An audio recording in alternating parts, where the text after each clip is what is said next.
ولذلك من هنا بنلفت الأنظار إنك ما تحكيش مشاكلك لأي حد، لابد أن تقص الأمر على ذي الكفاءة والخبرة والثقة، على ذي الكفاءة والخبرة والثقة.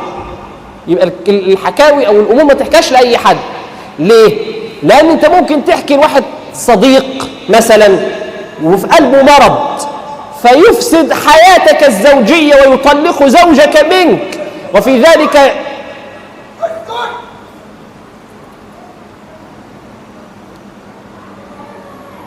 ذلك يقول النبي صلى الله عليه وآله وسلم: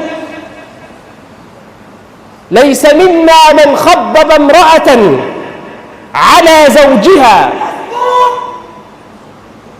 أعوذ بالله من الشيطان الرجيم. بسم الله الرحمن الرحيم. والصافات صفا فالزاجرات زجرا فالتاليات ذكرا إن إلهكم لواحد. اخرج.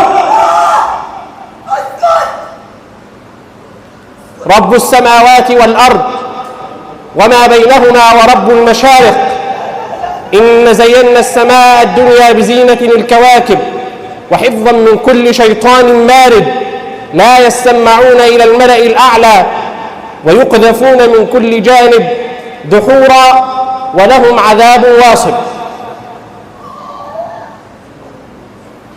صلى على رسول الله. كل يقعد.